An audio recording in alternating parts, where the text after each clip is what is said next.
Ok, ça rec. Bonjour tout le monde, bienvenue dans cette nouvelle vidéo. Aujourd'hui, on va parler d'astrophotographie. Alors, je sais que ça se voit pas trop, mais on est sur le terrain, en plein milieu d'un champ, dans un village assez éloigné de toute pollution lumineuse, en tout cas un maximum possible en Belgique. C'est pas toujours facile, histoire de faire des photos d'étoiles, c'est ça l'astrophotographie. Alors ce qu'on va voir ensemble aujourd'hui, c'est vraiment la base. En astrophotographie, il y a plusieurs méthodes, des plus simples aux plus complexes, de façon à faire des photos de plus simples aux plus compliquées tout simplement. Il y a des personnes qui vont empiler, qui vont stacker plusieurs images ensemble de façon à enlever de la pollution lumineuse et d'autres éléments inutiles des photos. On va pas aller jusque là aujourd'hui. Ce qu'on va voir, c'est vraiment des réglages de base, histoire qu'avec ton appareil et ton objectif, tu puisses commencer à faire tes premiers pas dans l'astrophotographie.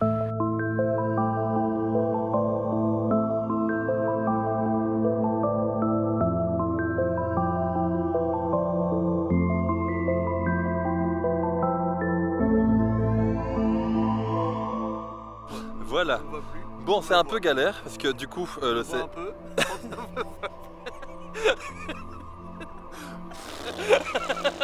je m'en fous, je la garde. Hein. On est à Herpion, petit village paumé en Belgique où il n'y a pas trop de lumière, pas trop de pollution lumineuse. Vous entendez certainement l'éolienne qui occupe à vous flinguer, donc je ferai certainement des voix off parce qu'on est juste en dessous d'une éolienne. Mais d'un autre côté, ici on voit quand même pas mal les étoiles. Alors je ne connais pas toutes, Nico est bien plus fort que moi là-dessus. Alors déjà au niveau matériel, il y a une chose qui est obligatoire, c'est un trépied. On va pas commencer à faire des photos à main levée ici, on va être sur des photos avec des expositions de plusieurs secondes, des temps de pause de plusieurs secondes, donc le trépied est vraiment obligatoire.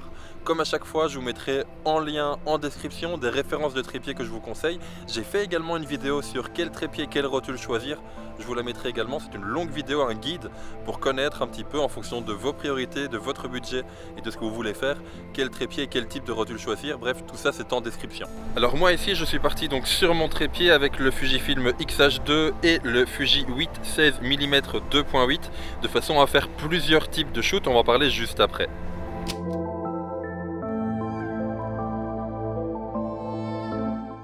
Autre élément également, prenez en compte le fait que vous allez devoir fatalement sortir pour prendre des photos parce que les étoiles ne sont pas dans votre chambre et en général vous allez faire ça la nuit parce que les étoiles ne sont pas là le jour. Donc dehors la nuit, ça fait plus froid qu'en journée. Donc les batteries vont s'user quand même pas mal. Donc si vous avez plusieurs batteries, prenez-les avec. Et si vous avez un grip, n'hésitez pas à le mettre. Faites pas comme moi, n'oubliez pas à la maison.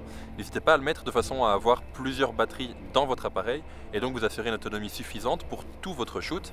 Surtout si vous faites comme moi des timelapse ou un cirque impolaire, ça veut dire assembler plusieurs photos de façon à avoir le mouvement des étoiles. Bref, ce sont souvent des moments où on va prendre beaucoup de photos et on ne va pas pouvoir éteindre l'appareil entre chaque photo. Donc si jamais votre batterie est morte, ça peut foutre en l'air votre shoot. Donc si vous avez plusieurs batteries, prenez-les. Pleines, chargées, c'est mieux.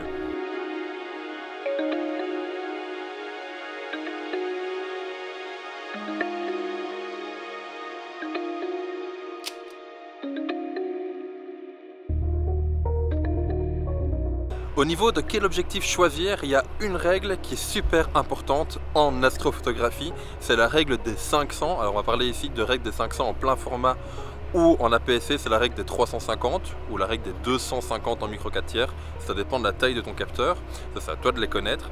Mais ce que tu vas devoir faire, c'est prendre ta focale. Ici je shoot donc avec un 16 mm, je suis sur APS-C, donc je vais prendre la règle des 350. La règle est toute simple. Tu sors ta calculatrice sur ton téléphone et tu fais 350 divisé par ta focale, 350 divisé par 16 dans mon cas. Et ce que ça va indiquer, ce qui est ici parce que je ne vois pas de tête, ce que ça va indiquer c'est ton temps de pause maximal qu'il ne faudra pas dépasser. Si tu le dépasses, tes étoiles vont devenir non pas un point dans le ciel, mais une traînée lumineuse. Parce que oui, attention, spoiler, la Terre tourne. Cette règle qu'on appelle règle des 500, si on parle en plein format, ça veut dire que si tu shootes avec un 50 mm, 500 divisé par 50, tu vas pouvoir shooter jusqu'à un maximum de 10 secondes. Si tu dépasses ces 10 secondes, donc tu vas avoir des traînées lumineuses et non pas des points. Alors moi ce que je fais pour être sûr et certain, donc j'ai ce temps de pause maximal en fonction de l'objectif que je vais utiliser. Je vais quand même mettre un petit peu en dessous. Ici donc avec le 18 mm 1.4 avec lequel je me filme, avec lequel j'ai pris quelques photos déjà tout à l'heure, j'avais un temps de pause maximal de 18 secondes. J'ai pas dépassé les 15 secondes histoire d'être vraiment sûr d'avoir des points bien nets dans le ciel. Bon, j'étais tellement concentré pour vous expliquer la règle des 500 que j'ai complètement oublié les autres réglages. Évidemment, au niveau de l'ouverture, on va prendre la plus grosse ouverture possible, d'où le fait que je vous ai conseillé des objectifs avec une grosse ouverture. f2.8 au minimum, f1.4 c'est vraiment l'idéal. Si vous avez du f1.8, du f2 c'est bon également. Bref, on va vraiment ouvrir au maximum de l'ouverture possible de son objectif pour essayer de faire rentrer un maximum de lumière. Au niveau de l'ISO, bien évidemment, on va à chaque fois choisir le plus bas possible, de façon à garder la meilleure qualité d'image. Cependant, c'est pas toujours possible de shooter au plus bas. Des fois, il va falloir monter un petit peu, 400, 800, 1600, 3200 ISO, ça dépend vraiment des situations, là il n'y a pas une seule règle. Donc pour résumer, le temps de pause, il va être calculé via la règle des 500, et ça, voilà, on va pas le bouger, on va prendre le maximum possible. L'ouverture, on va prendre la plus grosse ouverture possible, et du coup adapter l'ISO en fonction. Il reste un point dont j'ai pas du tout parlé dans la vidéo, et dont je viens de me rendre compte en fait, c'est la mise au point. Parce qu'évidemment, la mise au point, c'est pas toujours simple, étant donné que les étoiles sont vraiment toutes petites dans le ciel, et donc au niveau de l'autofocus, c'est des fois un peu compliqué. Alors on est quand même en 2023, donc la plupart des boîtiers récents vont arriver à faire un autofocus plutôt correct. Mais pour le faire en manuel, je vous invite grandement, surtout si vous avez un réflexe, de regarder sur votre objectif parce qu'il y a un petit sigle infini, vous savez, le 8 couché. S'il est dispo, je vous invite dans ce cas-là à régler votre mise au point manuelle et donc à régler votre bague sur la mise au point à l'infini. Ce sera une bonne base pour commencer. C'est pas forcément là où vous trouverez la photo la plus nette, mais c'est vers cet endroit-là où vous allez pouvoir trouver en tout cas une bonne netteté dans votre image. Bon, j'ai quand même une petite astuce de flemmard à vous partager parce que moi, vous le savez, je suis pas super fan en fait de la mise au point manuelle. Il faut savoir un truc tout simple, c'est que qu'une étoile soit, je vais dire une bêtise parce que je ne m'y connais pas du tout en astro, hein, mais qu'une étoile soit à 1000 km de la Terre ou à 8000 km de la Terre, ce sera le même loin pour votre objectif. Ce sera la même distance pour s'adapter pour faire la mise au point.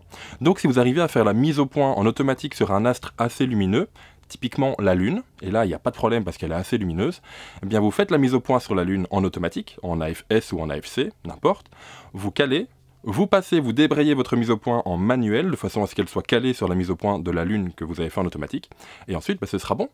Donc, à la place de vous prendre la tête avec une mise au point manuelle où c'est vraiment de l'essai-erreur, vous essayez la mise au point manuelle, vous faites une photo, puis après il faut réadapter un petit peu parce qu'en général on n'y arrive pas du premier coup. Bref, vous prenez pas trop la tête, trouvez une étoile assez lumineuse ou tout simplement la Lune, vous faites la mise au point en automatique dessus, vous débrayez en manuel, et pouf, ça fait des chocs à pic. Bon, tu l'auras vu également, au niveau de l'équipement, il va falloir te couvrir parce qu'il fait froid. Des gants, bonnets, écharpes, des pulls, des polaires. Mais l'avantage, c'est que tu peux faire ce genre de shoot directement dans ta voiture. Alors, pas directement dans le coffre comme je suis occupé à filmer ici, mais vraiment juste à côté. Donc, ce que je te conseille de prendre, c'est une boisson chaude, un plaid, de quoi grignoter également parce que tu vas faire des photos avec des pauses de plusieurs dizaines de secondes. Et donc, il y a des moments où tu vas t'ennuyer, pour rester très poli. Surtout si tu fais du time-lapse, comme je vous ai fait dans cette vidéo, donc un enchaînement de plusieurs photos pour vous montrer le mouvement des étoiles. Tu pars des fois sur des shoots qui vont te prendre 10, 15, 20, 30 minutes, si pas une heure. Bref, prends de quoi t'occuper. Ici, typiquement, je suis avec des réglages de f2.8, 20 secondes à ISO 160, c'est le minimum sur mon XH2S. Donc, j'ai pu prendre cette photo-ci, que j'ai prise bien évidemment en RAW avec une balance des blancs très froide parce que comme ça j'ai de beaux bleus dans le ciel. De nouveau, c'est une question de goût. Au niveau de la retouche, on va voir ça juste après en vidéo sur Lightroom, mais donc c'est vraiment le genre de réglage que je vais prendre. À chaque fois, la vitesse maximale imposée par la règle des 500, 500 en plein format, 350 en APS-C, 250 en micro 4 tiers, l'ouverture maximale de mon objectif, f1.4 ou f2.8 dans le cas de mes zooms, et puis au niveau ISO, eh bien, je règle en fonction de l'exposition que j'ai, en essayant comme à chaque fois d'avoir les ISO les plus bas pour garder la meilleure qualité, et surtout d'essayer de ne pas avoir trop de grain dans l'image, parce que le grain à la retouche, ça pourrait se confondre avec les étoiles, et donc si je veux enlever le grain sur Lightroom notamment, eh bien, je pourrais enlever quelques étoiles de mon image, ce qu'on veut éviter. Deuxième chose dont on n'a pas parlé dans la vidéo et que j'ai complètement oublié en fait sur le terrain, c'est le choix de son objectif. Si vous imaginez un petit peu, si vous avez calculé un petit peu avec la règle des 500, vous savez que plus votre objectif est grand angle, typiquement un 10 mm, plus vous aurez un temps de pause long. Par exemple, je prends la règle des 500, si je prends un 10 mm, je vais pouvoir shooter jusqu'à 50 secondes. Bon, je ne vous le conseille pas, on va avoir une limite à 20-30 secondes, vous le verrez bien sur le terrain. Mais dans la théorie, donc si 500 divisé par 10, je peux shooter jusqu'à 50 secondes. Si je prends maintenant un 100 mm, donc une plus longue focale, un plus long zoom, 500 divisé par 100, je vais pouvoir shooter uniquement jusqu'à 5 secondes. Donc plus votre focale sera zoomée, plus vous aurez une longue focale, plus votre temps de pause maximal sera bas. Donc, dans ce cas-là, il va falloir augmenter les ISO, parce que fatalement l'ouverture, on va être calé à du f2.8 et ce sera déjà un beau budget d'avoir une longue focale qui ouvre à f2.8. C'est mieux si vous avez une plus longue focale qui ouvre à f1.8 par exemple, mais là on est quand même sur des budgets assez plus importants. Mais donc plus votre focale sera longue, moins vous aurez un temps de pause élevé, ou plus vous aurez un temps de pause court, hein, ça fonctionne dans les deux sens, et donc dans ce cas-là, il va falloir augmenter en ISO. Donc moi, ce que je vous conseille, c'est d'avoir deux types de focales, d'avoir un grand angle lumineux et d'avoir une longue focale, parce qu'on ne va pas faire exactement le même type de photo. Avec des courtes focales, avec des grands angles, on va essayer d'incorporer des éléments terrestres, je veux dire, dans notre image, de façon à donner un rapport d'échelle, à englober, par exemple, je ne sais pas moi, des arbres, un bâtiment, une éolienne dans mon cas, et tout au-dessus pouvoir afficher les étoiles. Donc ça donne une espèce de rapport d'échelle. Avec une longue focale, on va essayer de se concentrer sur une nébuleuse, sur une étoile, sur une constellation précise. Et donc dans ce cas-là, fatalement, on va zoomer dans l'image. Alors il est possible, avec une courte focale, donc avec un grand angle, de se concentrer uniquement sur les étoiles. Mais c'est un peu comme tout. Si vous mettez trop d'informations dans votre image, donc typiquement, si vous cadrez large pour avoir plein de constellations dans votre image, au final, on ne saura pas trop quoi regarder. D'où l'intérêt de vraiment cadrer et de zoomer sur un sujet précis, une constellation, une nébuleuse, n'importe.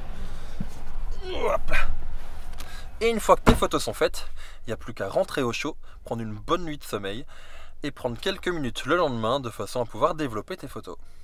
C'est parti. Alors on se retrouve maintenant sous Lightroom avec 2-3 images que j'ai pu faire pendant cette sortie photo. Alors hop, les trois images ont été faites avec deux boîtiers, soit le Fujifilm X-H2, soit le X-H2S.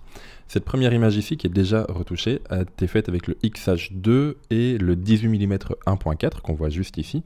Et je vous montre l'original, voilà, juste après. L'original est juste ici, et ça c'est ma version développée. Alors on va voir ensemble un petit peu comment est-ce que j'y suis arrivé.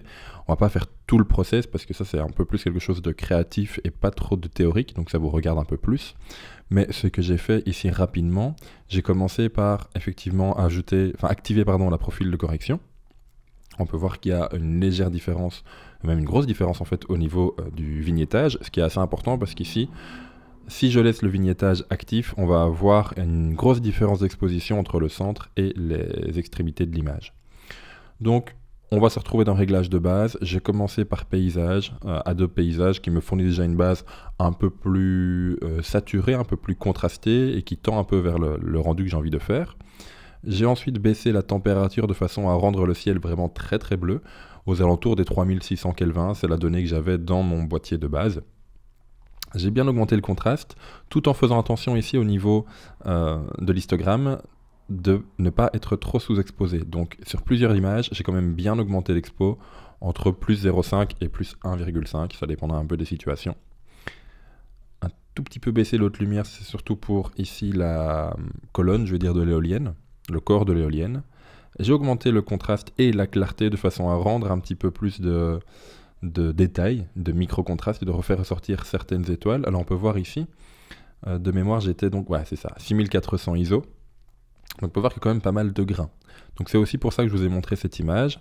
Si je vais dans détails, je peux voir qu'ici donc je peux réduire le bruit, décidément j'ai un peu de mal aujourd'hui.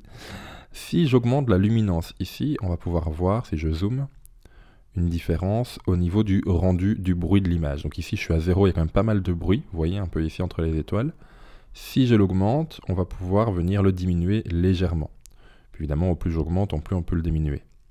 Seulement, en faisant ça, j'ai un risque que le programme, ici Lightroom, confonde certaines petites étoiles avec le bruit.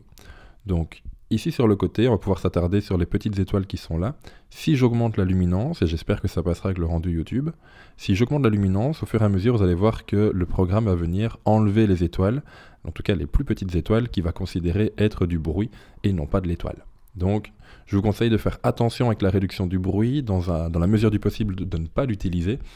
Il vaut mieux une photo bruitée que pas de photo du tout, mais dans la mesure du possible, essayez de garder un niveau ISO assez acceptable. Ici, j'ai fait exprès donc d'avoir un niveau ISO assez élevé pour vous montrer dans cet exemple-ci. C'est cette image-ci prise au grand angle, cette fois-ci avec un élément beaucoup plus commun devant, donc c'est simplement ma voiture et puis une éolienne pour donner un rapport d'échelle entre l'immensité des étoiles et puis notre taille à nous qui, en toute relativité, est assez ridicule. Quand on prend un petit peu ici donc la photo originale, on peut voir que c'est très sous-exposé. Donc hop, Adobe Paysage pour récupérer donc cette base de travail. On augmente l'exposition en faisant attention à ne pas cramer non plus des informations dans l'image. J'ai bien augmenté le contraste. J'ai baissé un petit peu de haute lumière, de nouveau par rapport à la tour de l'éolienne.